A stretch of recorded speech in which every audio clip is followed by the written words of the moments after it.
Promova TV, a home of testimonies.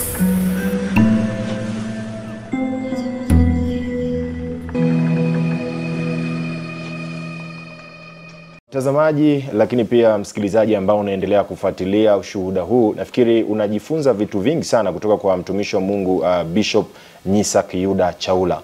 Tumefahamu mengi kutoka amepelekwa kuzimu, Jehanam, na mengi sana ametueleza na tumepita katika hayo. Natamani sasa tuweze kutoka kuoneshwa maono hayo ya Jehanam mpaka kufika sasa mbinguni. Ilikuwaje safari ya wewe sasa kutoka kwenye maono haya ya kuzimu, Jehanam, mpaka kufika kwenye maono ya mbinguni? Okay, ndugu mtangazaji, nilipokuwa nimetolewa kwenye haya maono mengi ambayo Mungu alinionyesha, nikarudishwa kwenye mwili wangu. Niliporudishwa kwenye mwili wangu, nikawakuta ndugu zangu wamepigwa bumbuazi. Basi nikawasimulia nilikokuwa. Nikaenda kwa kiongozi wetu, kipindi hicho niko fellowship. Ndio. Nikamweleza nini ambacho nimeona. Akaniambia kwamba ni Mungu amekuonyesha, naomba useme na kanisa. Kwa sababu tulikuwa kwenye kongamano hilo la mkutano wa mwisho wa mwaka. Ndio. Nikawasimulia, baada ya kuwasimulia nikarudi kwenye chumba changu cha maombi tena, kwa sababu bado tulikuwa tunapatana usiku kukaa kwenye maombi. Mama yangu akaja kaniomba kesho yake kwamba tuende shambani ukanisaidie kupanda. Ulikuwa mwezi wa 12. Ndio. Ukanisaidie kumalizia kupanda. Lakini leo hii najua ilikuwa ni mission ya Mungu, kwa sababu eneo lenyewe lilikuwa ndogo la kwenda kupanda, la kumalizia kupanda. Shamba lilianza kupandwa likamalizia. Sasa ni Mungu tu alitaka kuniondoa mazingira yale. Okay. Kwa sababu haya maono ya pili yalichukua muda mrefu. Kwa hiyo Mungu tu alitaka kuniondoa kwa njia ya mama, kwamba tuende shambani. Nadhani utakuwa unajaribu kuelewa maeneo yale ya watoto yatima kule. Yeah. Ndiko ambako mama yangu akiwa mzee wa kanisa alipewa, wakati lile shamba linatunzwa na kanisa hapa. Ndio. Wakapewa kulilinda. Kwa hiyo wazee wa kanisa wakagawanywa. Kwa hiyo na sisi tukawa kwenye maeneo yale. Kwa hiyo lile eneo mimi la historia yangu. Okay. Historia ya huu ujumbe. Ndio. Wa pili huu. Kwamba mama alipokuja kuniomba nikakubali, nikatoka kwenye chumba. Naye shambani. Nikatoka kwenye chumba cha maombi, nikaenda shambani. Nikawa namwambia mama ilivyokuwa hivi. Asante Mungu, mama yangu kipindi hicho sasa ameshamjua Mungu, ameshaokoka. Tulipofika shambani sasa, ndipo mimi nikawa nimesha jembe la kuchimba mashimo. Achimba mashimo vya kupanda.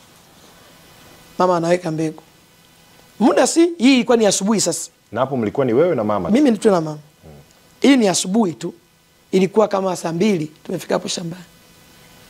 Ndipo ilipita kitu fulani kwenye mwili wangu. Yaani niliona, siwezi nikaeleza ni nini, lakini kuna kitu kilipita ambacho sio cha kawaida. Nikashtuka. Mama akaniuliza kwa Kikinga, Mbona kinza mwili? Maana mbona umeshtuka? Nikasema mama, kuna kitu sijui ninajionaje. Akanambia endelea, tulime mara moja, tuwai kwenye mkutano na wewe wai kwenye maombi. Sasa nikiwa hapo sasa na nyanyua jembe sasa, sibishane na mama, ninyanyue niendelee kuchimba, ndio nikajikuta nimechukuliwa. Ndio. Nikajikuta niko kwenye nchi nyingine. Lakini huku sasa ni kwenye maono haya ndo nilionyeshwa sasa na duniani na mwili wangu ulivyo kuwa nimeuacha pale. Ndipo nagundua kwamba okay, kumbe safari hii ilikuwa ni ya kuuacha mwili kabisa. Okay. Nilikuwa nikiuacha mwili. Hayakuwa maono ya wazi. Maana kuna maono ya wazi na kuna maono ya kuuacha mwili kabisa. Kwa hiyo maana nilikuwa naonyeshwa mwili wangu pale na vitu vingine vyote nilikuwa nikiviona. Kwa hiyo namshukuru Mungu ya kwamba nilipokuwa nimeondoka sasa kwenye huo mwili, na ilikuwa ni mwezi wa 12. Mahindi hayaja kuwa. Kwa hiyo kila kinachoendelea watu wanaona. Si ni kipindi cha kupanda, ni ardhi tu. Na hapo shambani kwetu kulikuwa na kanjia kanapita. Kanagawa shamba. Wanapita. Mmoja wapo ni mzee wetu mmoja, mzee Mbwilo, aliona ili tukio. Aliliona huyo mzee Mbwilo, aliliona ili tukio. Nikiwa ni mwili wangu uko pale. Lakini sasa na yeye Mungu akamlimit. Maana akawa akimuuliza mama, anamwona mama hayaeleweki. anajibu ovyo kama hana ufahamu wa kawaida. Akiangalia mimi kwangu hali ndio kama hivyo, mtoto ameondoka huyu. Hasa ngoja nikaweke mbegu, nikaweke majembe, halafu nirudi niende kumwambia mzee Chaula nyumbani. Ndio. Kwa hiyo sasa alipo njia lazima apite pale pale. Shamba lake lilikuwa miguuni kwetu. Ile anapita akifika usawa liliolala, akili na yeye inapotea. Ajui alikuwa anaenda wapi, anajikuta amesimama pale, anarudi shambani kwake. Na akumbuke alikuwa anataka kufanya kitu gani. Kwa hiyo akirudi kule akiona yule mtoto Masai anaenda bado yuko pale, ngoja niende kwa mzee Chaula. Kwa hiyo ulikuwa katika hali ambayo wao wanavyoeleza, ulikuwa katika hali ambayo kama umezimia, kifo, kama umekufa kabisa. Ilikuwa ni hali ya kifo. Ndio maana akawa anashangaa, hii hali mbona huyu mama yuko hivi sasa, mama haeleweki. Toka hiyo asubuhi mpaka giza linaingia, mzee Mbwiro na yeye aliendelea shambani kwake. Kwa sababu wengine Mungu alizuia, lakini yeye aliona alikuwa anataka kwenda kutoa taarifa kwa baba. Maana yake ile jambo ningepelekwa mocho, aliweza ningefanya vitu gani. Lakini Mungu akunipeleka kule ili awe na nafasi na mimi. Kwa kutoka asubuhi hiyo mpaka hiyo jioni ilikuwa pale pale. Sio jioni, usiku. Mpaka usiku. Nilirudishwa usiku. Katika maono hayo sasa ambayo uliyaona, ilikuwaje baada ya kufika huko? Nilipokuwa nimefika hapo, nikajikuta niko kwenye bonde moja kubwa. Uwanda. Tuseme uwanda. Una majani mazuri. Hakuna miti, hakuna nyumba, hakuna watu, hakuna ndege, hakuna nini. Lakini ni kuzuri. Hali ya hewa nzuri sana, nzuri mno. Nikaipenda. Nikaifurahia mno. Nikasema sasa yani nikawa radhi kukaa. Nikakaa lile eneo. Ile nakaa lile eneo ndo nikasikia mtu nyuma yangu akiniita. Ndio. Akasema, Nyisake, inuka tufuate. Kugeuka na kukuta ni ni malaika wawili. Ila wakubwa, wana mili. Mmoja ameshika upanga unazunguka, unawaka kama moto. Mwingine ameshika karatasi, amelishika hivi kwa marefu, amelikunja lakini. Sasa nikanyanyuka, sio ameniita, na walikuwa wanaongea, wakiwa na mimi wanaongea lugha ya Kiswahili. Tulipoenda sasa nikawaza, mbona hao mimi siwajui majina yao? Mimi wananijua. Wao wanakutaja kwa majina. Nyisake, waliniita Nyisake. Mbona mimi siwajui? Nikasema, samahani, naomba niulize, kwani ninyi majina yenu ni akina nani? Ndipo aliyeshika karatasi akasema, mimi naitwa Gabriel. Na aliyekuwa ameshika, yani karatasi yale makubwa kama ya ujumbe hivi. Ndio. Na mwingine aliyekuwa ameshika upanga akasema, mimi naitwa Mikael. Kwa hiyo haonekana najua kwa zile ishara walizonazo mikono, lakini ma giant. Kwa hiyo nikawa najua huyu ni Mikael, huyu ni Gabriel. Mtembea kidogo tu, nikakuta kule mbele kuna mwanga mzuri. Mzuri kama kuna kitu mwanga unachipukia huko, mzuri mno. Nikaupenda, nikauliza ule mwanga ni mwanga, kuna nini kwetu tunakoenda, kunakotokea? Akaniambia ule mwanga unatoka kwenye mji wa Yerusalemu. Kwa atakapokwenda kupumzika watakatifu baada ya dhiki nyingi duniani. Huko ndani nikasema, nikiingia sitakubali kurudi. Ukiingia kwenye huo mji. Kana kwamba hawajui mawazo yangu. Kana kwamba hawajui mawazo yangu, kumbe wanausoma moyo. Yaani nikasema nikiingia tu sitakubali kurudi. Tukafika mbele. Nilikutana na geti, kitu ambacho mwanzo nilikuwa sijui, lakini baadaye nilikuta geti moja kubwa. Mwanzo mwisho silioni, ila ni geti. Nakumbukaga Waluteri waliimbaga huu wimbo zamani na upendaga sana. Anasema, nasikia kuna mji mzuri, mji umejengwa mzuri sana. Anasema, lango la mji ni imara, si mwanadamu aliyeujenga. Hilo lango akikaribia mwenye dhambi linajifunga lenyewe. Niliupenda sana, upenda ule mpaka leo. Ule mtunzi alikuwa rohoni. Lile geti lilikuwa linabadili kila aina za rangi.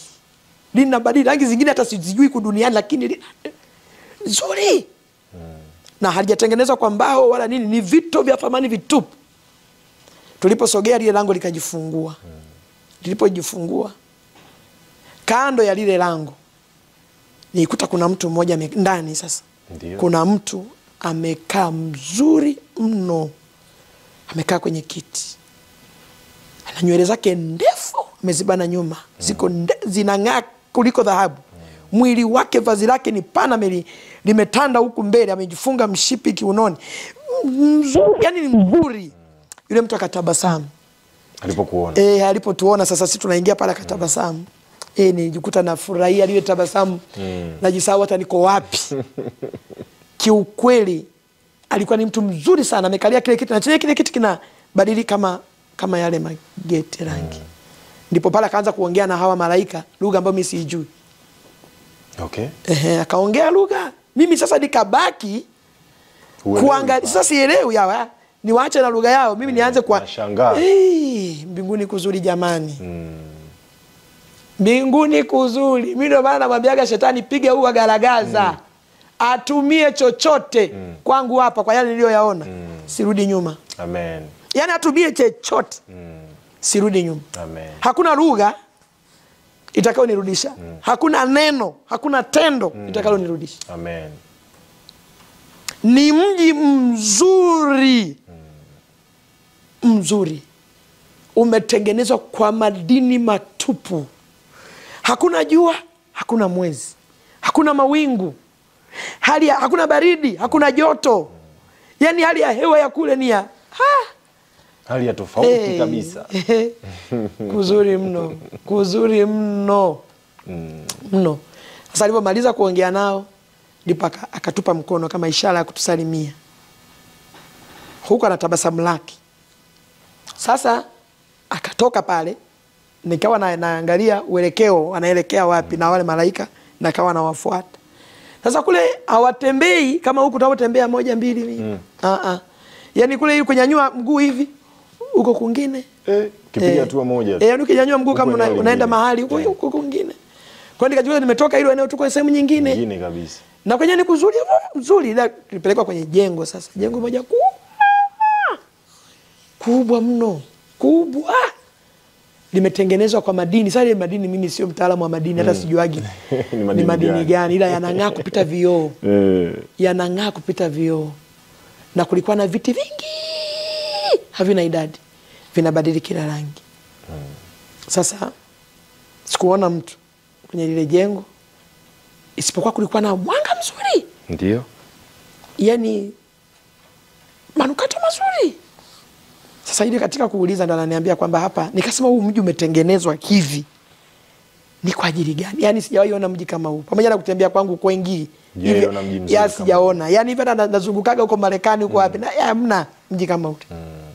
Mji mzuri mno. Lakini nikaambia sasa hapa pametengenezwa kwa ajili gani? Akaniambia hapa bado pako kwenye matengenezo. Pamoja na uzuri wote uliouona. Hapajafikia viwango. Hapajafikia viwango vya panavyotakiwa pawe.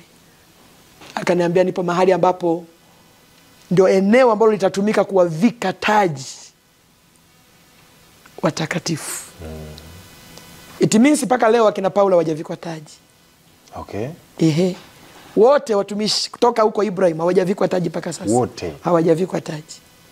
Wanatungoja. Lile eneo linaendelea kuandaliwa. Linaandaliwa ni mahali ambapo watakatifu, ile siku yenyewe, siku ya siku ya kupewa tuzo, ndipo tukio litafanyika pale. Na ulibahatika kufikishwa eneo ambalo lina watu? Ilikuwaje, na je, kuna watu ambao uliwakuta eneo lile unaofahamu? Nilibahatika sehemu ya Paradiso. Okay. Kule nilisema Mangojeo. Ndio. Huku ni Paradiso. Kwa sababu bado, kumbuka, taji hawajapewa taji. Kwa eneo ambalo wanakuwepo ni Paradiso. Hilo eneo ambalo nilikokwenda kuwakuta mimi. Watu hawa ambao wametolewa duniani, watakatifu wameshashinda. Ndio. Sasa wanatungojea tulioko duniani. Bado yani sehemu ya Paradiso wanatungojea. Kwa sababu hawawezi wakaingia, wakarithishwa, wakapewa taji wakati wengine bado wako wanapambana huku duniani. Labda watatokea wenye nguvu zaidi yao. Kwa hiyo taji atakiwa wapewe wote wakiwa wamemaliza. Ndipo wanajua sasa huyu anastahili taji aina gani. Kwa hiyo nao wanawekwa sehemu ni nzuri sana. Wale watu niwaona ni wengi. Wamevikwa mavazi marefu meupe, yanang'ara kupita jua. Wana sura moja. Hakuna mnene wala mwembamba. Hakuna bo mrefu wala mfupi. Mabonge hamna wala wembamba. Wote wana mwili mmoja. Wamevaa mavazi mamoja. Ila niliona wamevaa wengine mkanda miwili, wengine mmoja. Okay. Sasa ndio nikasema sasa ukiwaona hivi sura yao, sura hii moja. Sasa mbona wamevaa miwili? Mwingine akasema hao waliovaa miwili maana yake walivyokuwa duniani walikuwa ni wanawake. Hao waliovaa mmoja walivyokuwa duniani walikuwa ni wanaume. Lakini kwa kuwatazama huwezi kujua mwanamke au mwanaume. Hujui. Ndio unakuja kwenye Biblia inaposema wote ni mabibi harusi. Yeah. Kwa hiyo nikiwa pale ndio tulikuwa tunashangaa wale watu wanavyoimba. Mimi nashangaa, sio wale wanashangaa. Mimi wale watu wanaimba ndipo akatokea mtu huyu mmoja amevaa mikanda miwili. Ndio. Kwa maelekezo nikajua huyu alikuwa mdada. Kwa sababu umeshaelekeza. Akaja. Sasa anapokuja kwa sura ile huwezi mjua. Ndipo sasa Mungu akaifunua sura yake ya duniani. Kumbe ni binti mmoja ambaye ni wa hapa pa Uyole na alikuwa ni ndugu yangu, dada yangu ameolewa kwa kaka yake. Na alikuwa ni mwanafunzi tu wa form 3 hapo Mbeya Day hapo. Lakini akafanikiwa kuondoka kwa ushindi. Ndio nikamkuta huyo binti akiwa hilo eneo la Paradiso. Akiwa yuko eneo hilo. Ilivyojifunua, na yeye Nyisaki, nikamwambia ndio nimekuja. Akaniambia sasa duniani, nikamwambia duniani matatizo. Akaniambia kweli matatizo, tazameni wenzenu. Tumevikwa mili mipya isiyoharibika, isiyopata shida. Akausifu mwili, akasema mili yetu ya kwanza tumeiacha pale. Ndipo pale sasa, hapo ndo niliona kimbembe. Niangalie pale ni wapi? Jamani unayenisikiliza. Mungu hafichu jambo. Amen. Mungu yuko kila mahali, yuko kila kona, yuko kila eneo. Nikakuta mji wa Uyole umevutwa. Na uona mji wa Uyole, yani umechomolewa mji wa Uyole. Unauona mji wa Uyole wote. Na hii mbona ni Uyole? Mungu akazungusha, mji ukazunguka. Na unakuta mashambani, masokoni, watu wako bize tu. Barabarani watu wako bize. Bize, kila mtu na kazi yake. Unaiona Uyole. Uyole hapa. Yaani kana kwamba ukifanya hivi na unaweza ukamgusa mtu kichwani. Lakini Uyole watu wako bize, baadaye ndio ikazungushwa, nikaletewa makaburi. Tulikuwa tunaita Itoroha yale kule juu. Ndio. Makaburi ndiko alikolazwa mwili wake. Hii Itoroha hii. Halafu katikati ya makaburi yale Mungu akavuta kaburi moja. Ile Mungu vijana mnasema akalizoom kaburi moja. Nikaja hilo kaburi fulani bin fulani, msalaba wake, maua, kitenge yako hapo juu. Ndio majina ya yule binti. Ya yule huyu ambaye naongea naye hapo, ndio mwili wake uko pale wa kwanza. Na akaniambia mwili wangu wa kwanza uko hapo. Hapo ndio na kweli katika taswira unayoiona pale ndipo ambapo alizikwa. Ndipo alipozikwa, yani msalaba kabisa, fulani bin fulani, tarehe hii kama tunavyozikaga watu. Na hapa makaburi akasema pale mili yetu ya kwanza tumeiacha pale. Tumevikwa mili mipya isiyoharibika. Ndipo yeye sasa akaniambia Mungu akageuza akavuta huku kwenye nimelala mimi sasa. Ndio najua ile ni shamba. Kule ni mashambani. Nikavutwa shamba letu na uona mwili wangu umelala pale. Sasa ule mwili sio huu. Yaani ni mwili mbaya. Yaani ngozi haieleweki, kenge si kenge. Unaoona sasa shambani. Nikiwa kule sasa ninaona. Yaani chula si chula. Lakini ukiangalia unaona ni wewe. Mavazi yangu niliyovaa ni mimi, ila ngozi yani sijajua ni kwa uzuri ule niliokuwa kule naona basi akaniambia ule unamfahamu. Nikasema mimi simjui. Akasema ule ndio mwili wako. Nikatamani kulia. Akasema usilie, ule ndio mwili wako. Akaniambia ndio mwili unaowafanya wanadamu atengane na uso wa Mungu. Ule. Na mtu akisha kufa akasema ule mwili ndio unaoenda kulala pale kama tulivyolala sisi makaburini. Akasema huku napewa mwili mwingine kama unavyotuona. Akamleta mama. Akasema yule simjui, ila yeye analima sasa. Analima. Anaendelea kulima. Unajua mama alifanya kituko. Alimaliza kupanda eneo lake akaanza kulima maeneo ya majirani. Kwa sababu muda ulikuwa wa kulima lile eneo lake ilikuwa ni muda mchache sana. Ni kidogo. Kutokana na eneo ambalo lilibaki ulisema. Sasa nimeisha akili iliyoko ya kawaida ya kusema sasa nirudi nyumbani haipo. Imebaki tu akili ya kulima mpaka mimi nitakaporudishwa. Maana ndivyo alivyoniambia, akili yake tunayo sisi huku. Pale amebakishiwa akili ya kulima tu. Analima mashamba ya wengine. Lima kwenye mashamba ya watu. Utakaporudisha wewe ndipo atakaporudishwa na akili yake. Kumbe najua kwamba Mungu alikuwa anataka niwe na muda naye. Kisiwepo kitu ambacho Kwa hiyo Mungu alituni akili ya mama, katuni akili ya Mbwilo. Hakuna kuondoka hapa. Wote tuliondoka usiku. Kwa hiyo niliongea nao. Watu nao wafahamu, nilimuona huyo dada, nikamwona mtumishi wa Mungu mmoja mchungaji, nikamwona mtumishi wa Mungu mmoja, watatu. Nilionyeshwa kwa kutoka Uyole hii ambao wafahamu kabisa na maisha yao. Na wapi walikuwa wanaishi. Na makaburi yao yamezikwa wapi najua. Najua. Kwa mfano huyo hapa mmoja amezikwa kanisani kwake hapo Kibonde Nyasi. Lakini mwingine hawa wawili wamezikwa Itoro. Najua. Na maisha yao nilikuwa najua. Wakati umewaona watu hao, kuna wengine ambao uliwaona na ulikuwa unawafahamu, lakini wewe kwa mtazamo wako sasa hukudhani kwamba utawakuta kule? Manake wakiwa kwenye miili ile mpaka upewe neema wafunuliwe. Ya kufunuliwa, kuwatambua kwamba ni kina nani. Mpaka upewe neema ya kufunuliwa, maana uwezi kuwaona wakiwa kwenye ile miili yao ya utukufu walionayo. Ulibahatika kuzifahamu labda ratiba za wakiwa mahali pale, nini kinachokuwa kinaendelea wakiwa pale Paradiso, kwa sababu ni sehemu ambayo umesema kabla ya kufikia lile eneo ambalo linaandaliwa, ratiba zinazokuwa zinaendelea pale? Yaani ratiba yao hawanaga ratiba nyingine zaidi ya kumsifu tu Mungu. Okay. Yaani ratiba yao ni kumsifu Mungu tu iliyoko pale. Kwa sababu niliambiwa, nikawa nauliza sasa hii nyimbo wanamaliza lini? Mbona wimbo unaendelea? Si nimezoea za huku si dakika 5, 6, 4. Wimbo umeisha. Sasa tumekaa hapa tunahojiana na hawa dakika naona kama zinaenda.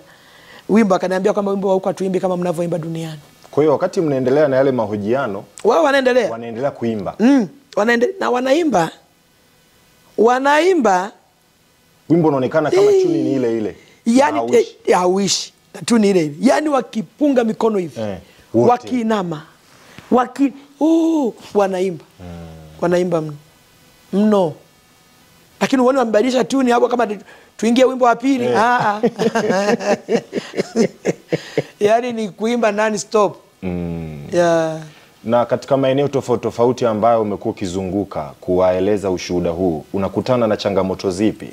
Kwa sababu nimeona umezunguka maeneo mengi sana duniani na umekuwa ukiwaeleza ushuhuda huu wa Jehanamu lakini pia mbinguni. Changamoto zipi unakutana nazo ambazo wakati mwingine mwenyewe unasema hii inaniletea changamoto kueleza ushuhuda huu? Changamoto ni moja. Nayo inanipa uelewa wa kuwahurumia hawa watu, kwamba ni uelewa wao juu ya Mungu. Okay. Kwanza wanadai mtu hawezi akaenda kule akarudi. Ndio changamoto ya wengi. Mtu hawezi akaondoka duniani kwenye mwili huu akarudi. Nani aliyeenda akarudi? Hiyo ni changamoto kubwa, kwa sababu wanadhani Mungu ni mwanadamu. Okay. Yaani hilo tu, wanadhani Mungu ni mwanadamu. Yaani kama sisi mtu akifa ambavyo hatuna uwezo naye, akifa inakuwa ndo ameshaenda moja kwa moja. Hata madaktari mtu akifa hawana uwezo naye tena. Ndivyo wanavyodhani na Mungu ndivyo alivyo. Okay. Kwa hiyo wanasema kwamba haiwezekani mtu akaenda akarudi. Ndio hiyo kubwa mno. Ndio kubwa mno. Lakini la pili, wanalokuja kusema haiwezekani mambo haya unavyoyasema kwa uzito huu. Sisi tumeambiwa Mungu ana huruma.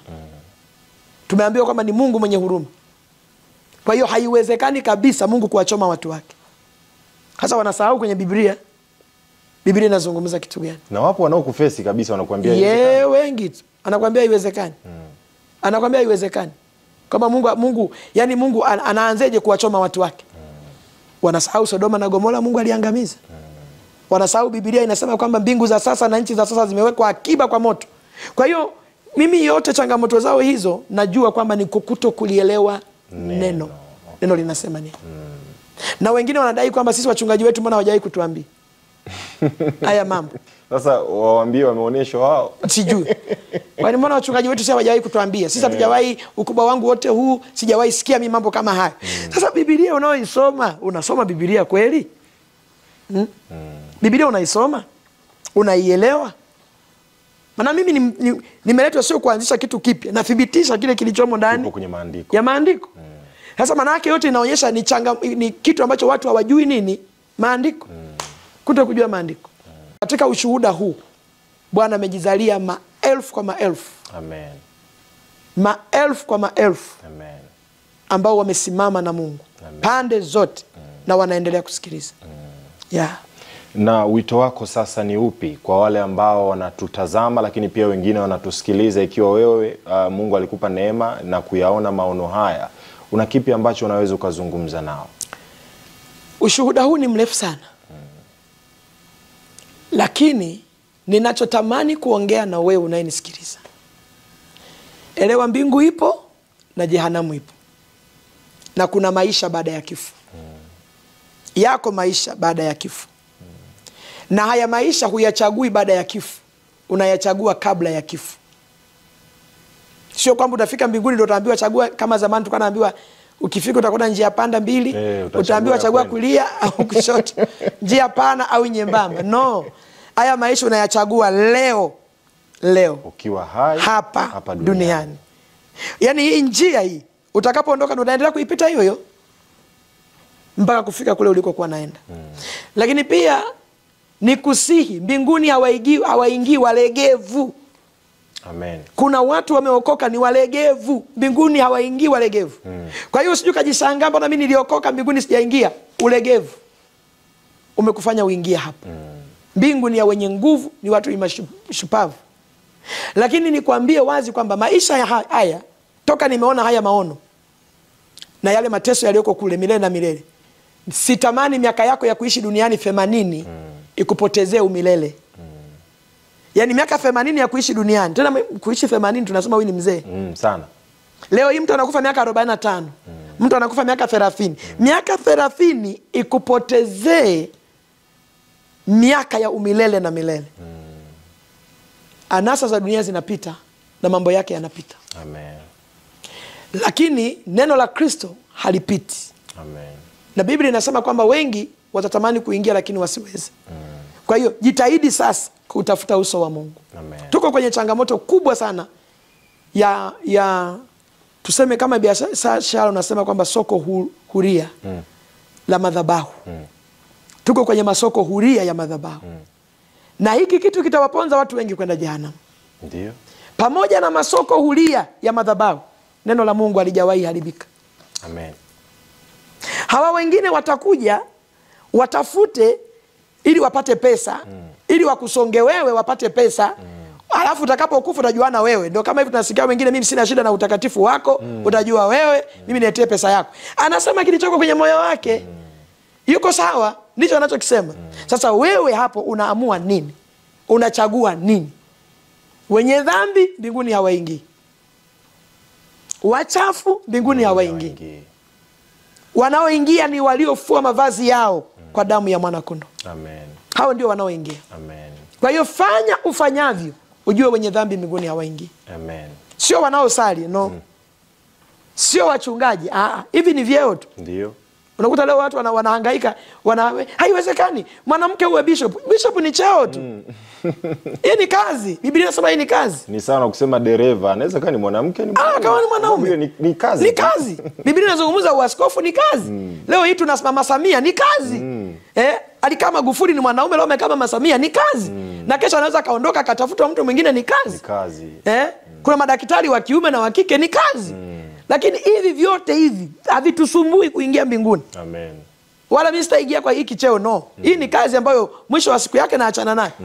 Lakini kuna kitu ambacho natakiwa nikakipeleke mbinguni. Amen. Ni utakatifu wangu na nini nilifanya kuwaonyesha wengine njia. Amen. Kwa hiyo niseme kwamba nikusihi sana, tafuta mbingu. Pamoja na maisha yote, tutatafuta uchumi, tutatafuta ndoa, tutatafuta watoto, tutatafuta kila kitu. Usikose mbingu. Amen. Usikose mbingu.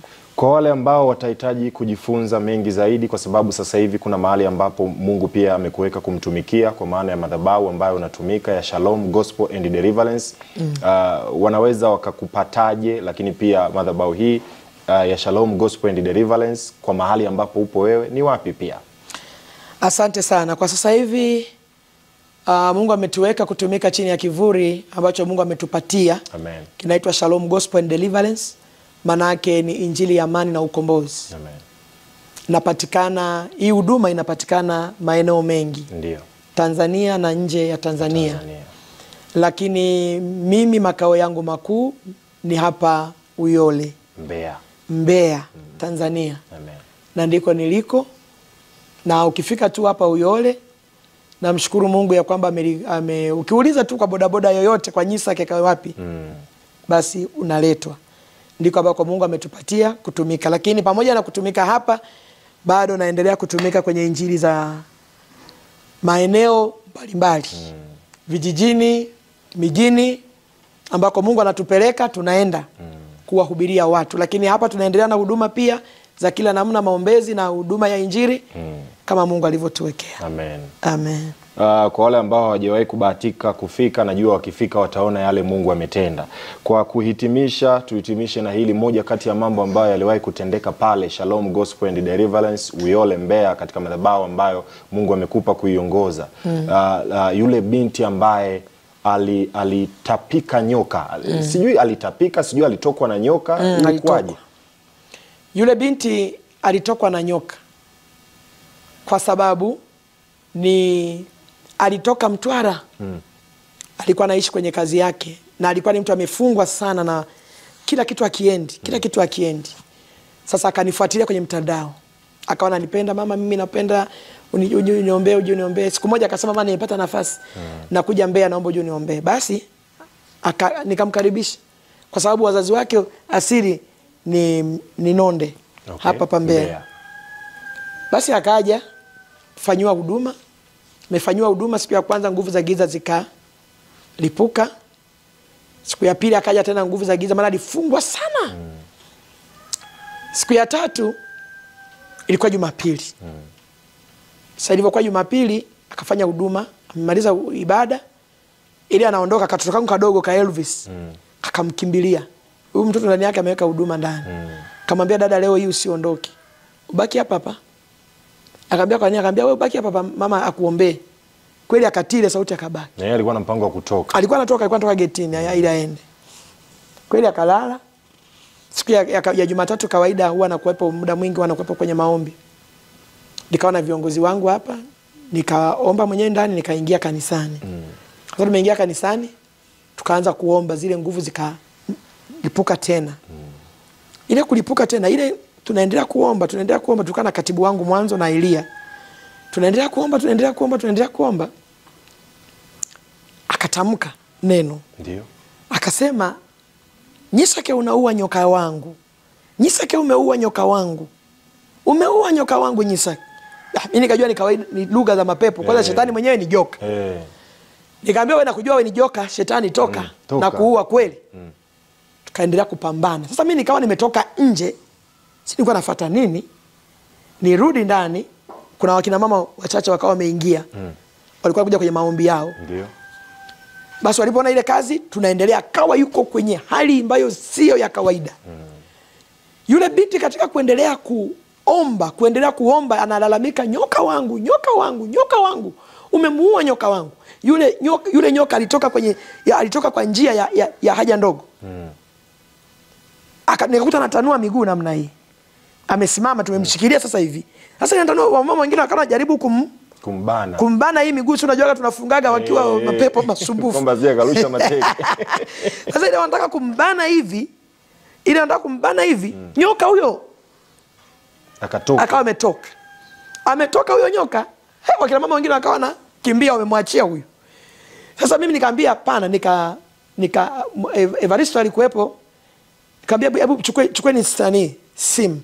Wakachukua simu, tukamchukua yule nyoka akiwa hai. Sasa huyu huko amedondoka, sasa naye anabingirika kama vile nyoka. Basi baadaye tukavunja, tukaharibu agano. Nyoka yuko hai. Nyoka kabisa kwa uhalisia. Vunja, haribu kila uharibifu wake wote, tukamchoma moto yule nyoka. Baada ya kumchoma moto, yule binti akafunguliwa. Manake walimfunga, alikuwa haolewi. Walimfunga, alikuwa yani sio kuolewa, hata mtu akumsemesha kama nakupenda. Na ni binti alikuwa vizuri, ana elimu nzuri, hakuna aliyekuwa anamsemesha. Miaka inaenda, fungwa kabisa. Fungwa kabisa. Na maana yake hata katika kukemea alikuwa anasema hawezi kuolewa, hawezi kupata kazi, hawezi kupata mtoto, chochote hawezi kufanya. Kwa sababu tumemfunga. Na yalikuwa na jeuri kwa maana walijua ufungaji wake sio wa kitoto. Basi baada ya kuchoma ile nyoka, tulivyochoma yule nyoka, tukaendelea naye hapa, nikamwambia naomba ukae hapa ujifunze sasa neno la Kristo likae ndani.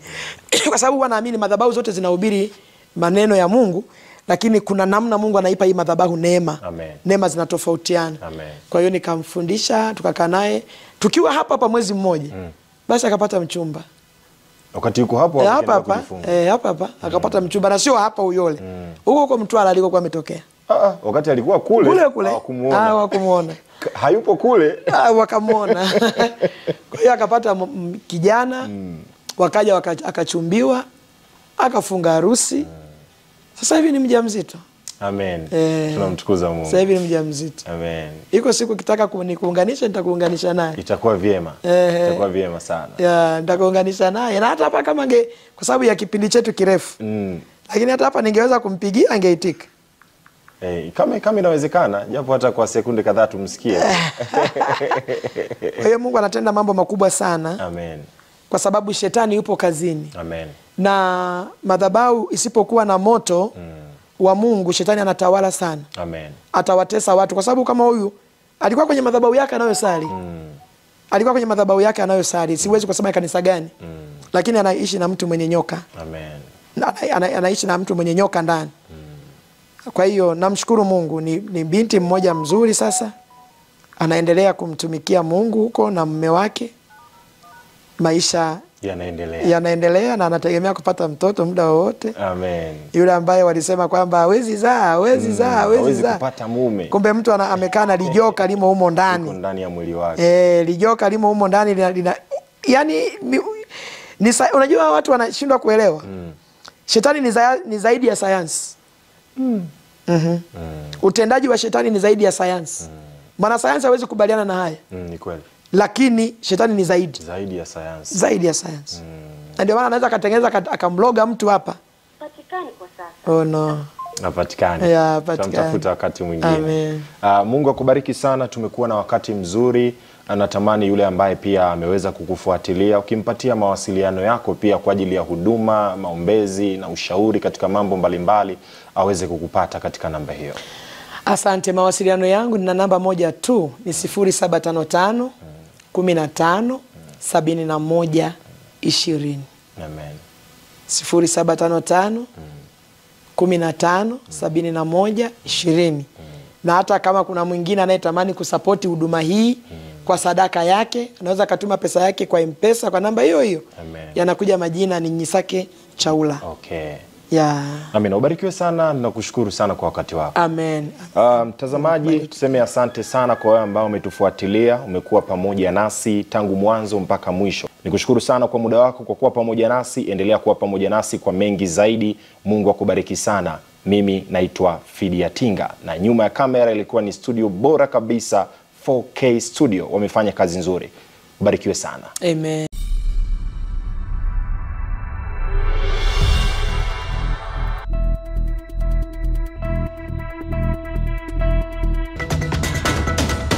Promova TV, a home of testimonies.